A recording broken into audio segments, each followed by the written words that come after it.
স্বাগত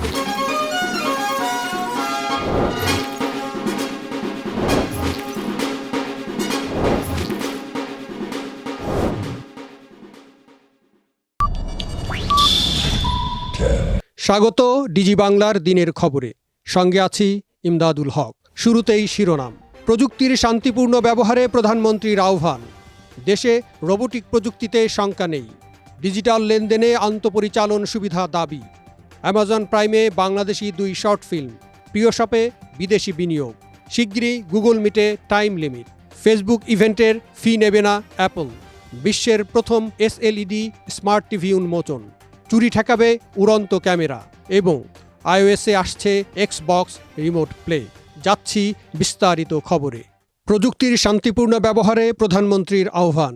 পারমাণবিক অস্ত্রমুক্ত পৃথিবী নির্মাণে প্রযুক্তির শান্তিপূর্ণ ব্যবহারে বিশ্ব নেতাদের প্রতি আহ্বান জানিয়েছেন প্রধানমন্ত্রী শেখ হাসিনা।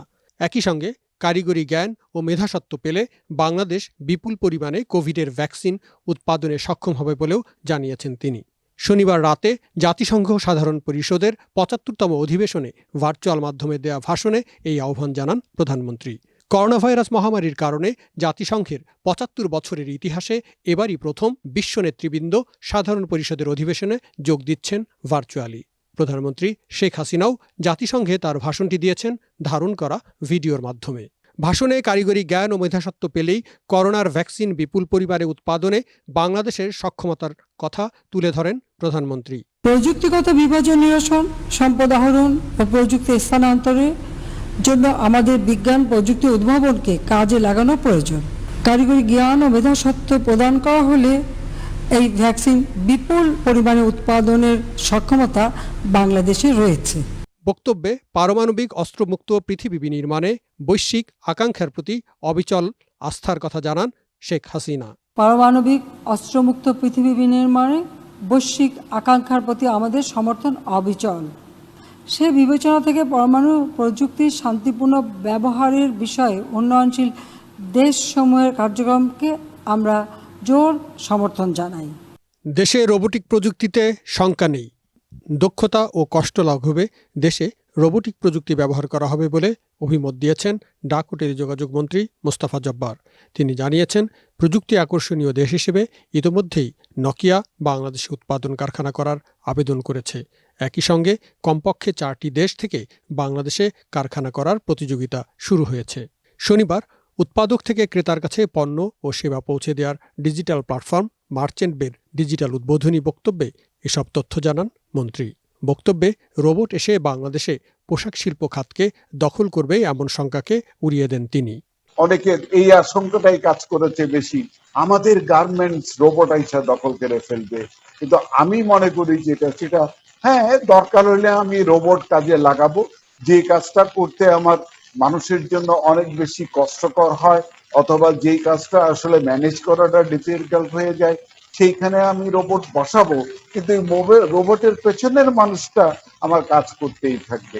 আমি যখন যন্ত্রের সাথে মানুষকে সমন্বয় করতে পারবো, আমার মানুষ যখন যন্ত্র ব্যবহার করার দক্ষতাটাকে সঠিকভাবে কাজে লাগাতে পারবে, তখন অন্যদের অগ্রগতির চাইতে আমাদের অগ্রগতি আরো বেশি হবে।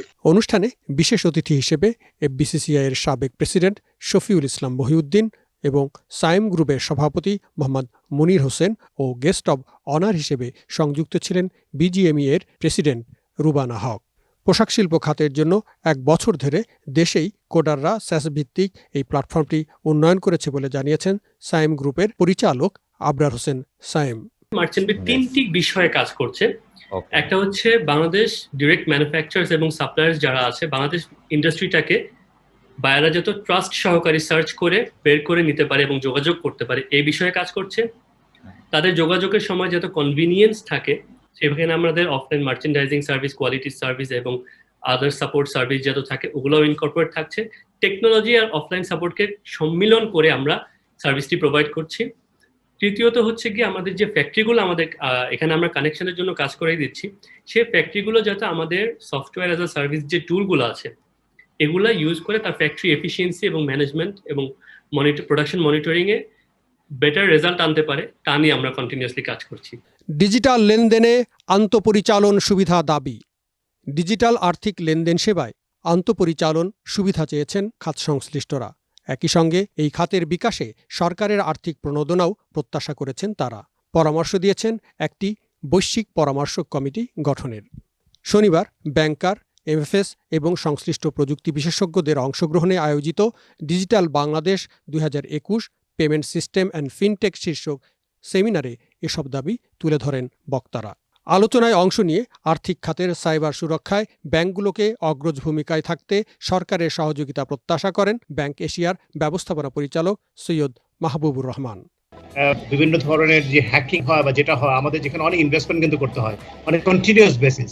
সো এই পার্টটা আমার মনে হয় একটু দেখা উচিত। সো ব্যাংকস আর বেসিক্যালি প্রোঅ্যাক্টিভলি যেন ইনভেস্টমেন্টগুলো করে, কারণ এখানে দেখা যায় বিভিন্ন সময় ট্যাক্স অ্যান্ড ডিউটিগুলো আসতে থাকে এবং এখানে কোনো কনসিস্টেন্সি থাকে না। So I would request a consistency should be there so that we can also keep on investing whatever is required to protect ourselves. Cashless লেনদেন জনপ্রিয় করতে এই খাতে সরকারি প্রণোদনার দাবি তুলে ধরেন ডাচ বাংলা ব্যাংকের ব্যবস্থাপনা পরিচালক Abul Kashem Mohammad Shirin. Encouraging cashless transaction by providing incentive from bank or government and also by promoting by the government. বক্তব্যে ডিজিটাল আর্থিক লেনদেন খাতে ব্যবসায়ের সমান্তরাল অবস্থান তৈরির উপর গুরুত্বারোপ করেন মাস্টার কার্ডের বাংলাদেশ প্রতিনিধি Kamal Saeed. A level playing field for all the players into the market, so the network players, the banks, the fintech players all can bring in the new innovation and global standard of innovation into the market. Digital শিল্প বিপ্লবে এগিয়ে থাকতে digital লেনদেনে charge এক অঙ্কে নামিয়ে আনার প্রস্তাব দেন নগদের ব্যবস্থাপনা পরিচালক তানভীর মিশু। ফাইন্যান্সিয়াল ইনক্লুশন আসলে 1020 টাকা দিয়ে হবে না, এটাকে সিঙ্গেল ডিজিটে অবশ্যই নামিয়ে আনতে হবে। এখানে সকল অপারেটর এবং রেগুলেটর একসাথে কাজ করে একটা রেগুলেশন করে রেট ফিক্স করে দিতে হবে, যাতে আসলে সিঙ্গেল ডিজিটে মানুষকে সেবাটা দেওয়া যায়। আর থার্ড হচ্ছে ইন্টারঅপারেবিলিটিটা খুবই জরুরি। যেমন একটা ব্যাংক থেকে একটা ব্যাংকে টাকা পাঠানো যাচ্ছে, কিন্তু একটা এমএফএস থেকে একটা এমএফএস যাচ্ছে না। প্লাস হচ্ছে যে আসলে এই মার্চেন্ট অ্যাকুইজিশনের ক্ষেত্রে যে ভিসা মাস্টারের জন্য সবগুলো ব্যাংক কাজ করছে, এমএফএস অপারেটর কাজ করছে। সো এটা আমার কাছে মনে হয় যে আসলে আমরা একই জায়গায় বারবার ইনভেস্টমেন্ট করা হচ্ছে। অপরদিকে ডিজিটাল বাংলাদেশের সুবর্ণ জয়ন্তীতে 2021 সালকে ডিজিটাল পেমেন্ট দিবস ঘোষণার আহ্বান জানান ভিসার country manager Ramchandra. Request the government to announce year 2021 as the year of digital payments. I think it augurs well as the country reaches its 50th year of independence. And recommendation 2 would be for the government to set up a global advisory task force on digital payments and fintech, because a lot of private companies, domestic and international, we would be keen to support the journey of digital payments and fintech in the country. সব দাবি শুনে আর্থিক প্রতিষ্ঠানগুলোকে গ্রাহককে বাংলায় খুদে বার্তা পাঠাতে আহ্বান জানান অনুষ্ঠানের প্রধান অতিথি ডাক ও টেলিযোগাযোগ মন্ত্রী মোস্তফা জব্বার। দেশের সমগ্র জনগোষ্ঠীকে এই ডিজিটাল ফাইন্যান্সিয়াল সার্ভিসে অন্তর্ভুক্ত করার জন্য চেষ্টা করছি। আমি যারা আছেন তাদের প্রত্যেকের দৃষ্টি আকর্ষণ করছি, আপনারা যারা এই লোকগুলোর সাথে যোগাযোগ স্থাপন করছেন, কমিউনিকেট করছেন, এসএমএস পাঠাচ্ছেন, তাদের প্রত্যেককে ইংরেজি ভাষায় এসএমএস পাঠাচ্ছেন, যেটা দেশের 4% লোকও বোঝে না। এবং আপনাদের কথাবার্তা না বুঝে তারা যেই সব সিদ্ধান্ত নেয়, কখনো সঠিক নেয়, কখনো বেঠিক নেয়। আপনাদেরকে আমি একটু অবহিত করি, বাংলাদেশে এখন বাংলায় এসএমএস পাঠানো এটা অর্ধেক মূল্যে করা হয়েছে। এবং আরেকটু জেনে রাখা ভালো যে পৃথিবীতে এখন এমন কোনো ডিভাইস এন্ড টেকনোলজি নাই যেখানে বাংলা ব্যবহার করা যায় না। ইউনিকোড স্ট্যান্ডার্ডটা এটা বাংলাদেশেরও স্ট্যান্ডার্ড, এটিকে আপনারা ব্যবহার করতে পারেন। অ্যামাজন প্রাইমে বাংলাদেশি 2 শর্ট ফিল্ম। বিশ্বজুড়ে জনপ্রিয় ওটিটি প্ল্যাটফর্ম অ্যামাজন প্রাইমে প্রকাশ হতে যাচ্ছে বাংলাদেশের 2 শর্ট ফিল্ম। এর একটি আলোচিত নির্মাতা মাবরুর রশিদ বান্নার পরিচালনায় এবং অন্যটি পরিচালনা করেছেন তৌহিদ আশরাফ। ইংরেজি সাবটাইটেলে 2টি শর্ট ফিল্ম 1 অক্টোবর থেকে অ্যামাজন প্রাইমে মুক্তি পাবে। এর একটির নাম ম্যাড বয় রিলঞ্চড, অন্যটি হচ্ছে আমার অপরাধ কি। প্রথমে আমেরিকা এবং পরবর্তীতে ইংল্যান্ডের দর্শকদের জন্য অ্যামাজন প্রাইমে রিলিজ হবে শর্ট ফিল্মগুলো। এর কয়েকদিনের মধ্যেই বিশ্বের অন্য দেশগুলোর জন্য রিলিজ হবে ফিল্ম 2টি। প্রিয় শপে বিদেশি বিনিয়োগ। দেশীয় বিনিয়োগের পর এবার সিঙ্গাপুর ভিত্তিক ভেঞ্চার ক্যাপিটাল কোম্পানি থেকে বিনিয়োগ পেয়েছে প্রিয়শপ.com। নতুন বিনিয়োগে উদ্ভাবনী সেবা দিয়ে গ্রাহক সেবায় নতুন মাত্রা যোগ করতে চায় প্রতিষ্ঠানটি।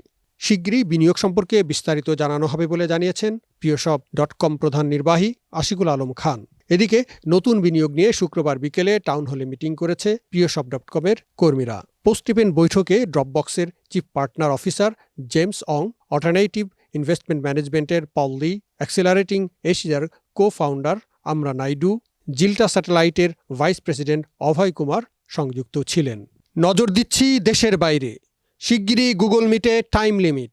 করোনা ভাইরাস মহামারী চলাকালীন অনেকের কাছেই পছন্দের সেবা হয়ে উঠেছিল গুগল মিটের বিনামূল্যের সংস্করণ। তবে বাস্তবে সেটি আর বেশি দিন পছন্দের থাকছে না। কেননা উন্মোচনের সময় গুগল জানিয়েছিল বিনামূল্যের সংস্করণে কলের ক্ষেত্রে 60 মিনিটের সময়সীমা থাকবে। তবে 30শে সেপ্টেম্বরের আগে তা কার্যকর হবে না। ফলে আর মাত্র কয়েকদিন পরেই গুগল মিটের কলের সময়সীমা 60 মিনিট হয়ে গেলে আবার নতুন করে কল করতে হবে এবং নতুন লিঙ্ক শেয়ার করতে হবে। যদিও 60 মিনিটের সময়সীমা জুমের ফ্রি কলের 40 মিনিটের সময়সীমা থেকে ঢের ভালো। ফেসবুক ইভেন্টের ফি নেবে না অ্যাপল। অ্যাপ স্টোর ফি নিয়ে গত মাসেই বিবাদ শুরু হয় ফেসবুক ও অ্যাপলের মধ্যে। তবে এখন বিষয়টিকে কিছুটা শিথিল করেছে অ্যাপল। নতুন সিদ্ধান্ত অনুযায়ী চলতি বছরের শেষ পর্যন্ত ফেসবুকের পেইড ইভেন্টের মাধ্যমে সংগৃহীত অর্থের কোনো কমিশন নেবে না অ্যাপল। ফেসবুক জানিয়েছে যেসব ব্যবসায় প্রতিষ্ঠান ফেসবুকের iOS অ্যাপের মাধ্যমে পেইড অনলাইন ইভেন্ট আয়োজন করবে তারা ফেসবুক পে প্রসেসের মাধ্যমে অনলাইন ইভেন্ট ফি পরিশোধ করতে পারবেন। এক্ষেত্রে অ্যাপল কোনো কমিশন নেবে না। আগামী 31শে ডিসেম্বর পর্যন্ত এই সমঝোতা বিদ্যমান থাকবে। আর 2021 সালের আগস্ট পর্যন্ত কোনো ফি নেবে না ফেসবুক। তবে এই তালিকা থেকে বাদ পড়ছে ফেসবুকের গেমিং ক্রিয়েটর। তাই iOS অ্যাপ ব্যবহারের ক্ষেত্রে 30% কমিশন দিতে হবে অ্যাপলকে। চুরি ঠেকাবে উড়ন্ত ক্যামেরা। বৈজ্ঞানিক কল্পকাহিনীর মতোই চোরের সব কর্মকাণ্ড বাইরে থেকেই স্মার্টফোনে দেখে নিতে পারবেন মালিক, জানিয়ে দিতে পারবেন পুলিশকেও। বাড়িতে চুরি ঠেকাতে অভিনব এই ড্রোন ক্যামেরা তৈরি করেছে বাড়ির নিরাপত্তা কাজের উপযোগী পণ্য প্রস্তুতকারক অ্যামাজনের রিং বিভাগ। সন্দেহজনক কার্যক্রম টের পেলেই সক্রিয় হয়ে উঠবে ড্রোনের সেন্সর। ড্রোনটি এমনভাবে নকশা করা হয়েছে যাতে বাসিন্দারা বাড়ির বাইরে গেলে তখনই সক্রিয় হবে। এটি কেবল ঘরের অভ্যন্তরে এবং ভবনের একটি তালাতেই এই নজরদারি চালাবে। আবার ব্যক্তিগত নিরাপত্তাও লঙ্ঘন করবে না। রিংয়ের প্রেসিডেন্ট লেইলা রুহি জানিয়েছেন এটি সন্দেহজনক কার্যক্রম দেখলেই কেবল সক্রিয় হবে, তা না হলে এটি ডকে চুপচাপ পড়ে থাকবে, কোনো ভিডিও ধারণ করবে না। বিশ্বের প্রথম SLED স্মার্ট টিভি উন্মোচন। বিশ্বের প্রথম SLED স্মার্ট টেলিভিশন উন্মোচন করেছে রিয়েলমি। নতুন প্রযুক্তির এই টেলিভিশনটি এখনই বিক্রি শুরু না হলেও কোয়ান্টাম ডট ভিত্তিক ডিসপ্লে এর অন্যতম বিকল্প হতে যাচ্ছে টেলিভিশনটি। বৃহস্পতিবার উন্মোচন করা SLED প্রযুক্তির প্রথম এই টেলিভিশনটি হবে 55 ইঞ্চির। নতুন ধরনের প্যানেলটি NTSC কালার স্পেকট্রামের 108% কভারেজ প্রদান করবে। তবে এটি নীল আলোকে নিয়ন্ত্রণে রাখবে। মনে প্রশ্ন আসতেই পারে SLED কি? এটি LCD ডিসপ্লের নতুন রূপ। মূল পরিবর্তন আসছে ব্যাকলিটে। সাধারণত ব্যাকলিট সাদা হয়ে থাকে, তবে নতুন এই ডিসপ্লেতে লাল, সবুজ এবং নীল মিলে ট্রিপলেট তৈরি করে। নতুন ডিসপ্লেটি হবে QLED থেকে ভিন্ন। iOS-এ আসছে Xbox রিমোট প্লে। অ্যান্ড্রয়েড ব্যবহারকারীদের জন্য Xbox রিমোট প্লে চালুর মাত্র কয়েকদিন পরেই iOS ডিভাইসে সেবাটি চালুর পরীক্ষা চালাচ্ছে মাইক্রোসফট। দ্য ভার্জের টম ওয়ারেন ইতোমধ্যেই নতুন Xbox অ্যাপের বেটা সংস্করণ দেখেছেন বলে খবর দিয়েছেন। এনগ্যাজেটে প্রকাশিত খবরে বলা হয় এটি Xbox One কিংবা পরবর্তী গেমিং কনসোলগুলো সংযুক্ত করবে এবং ব্যবহারকারীর সিস্টেমে যে গেম বিদ্যমান আছে সেটি খেলার সুযোগ করে দেবে। অবশ্য সেবাটি মাইক্রোসফটের xCloud সেবা থেকে ভিন্ন।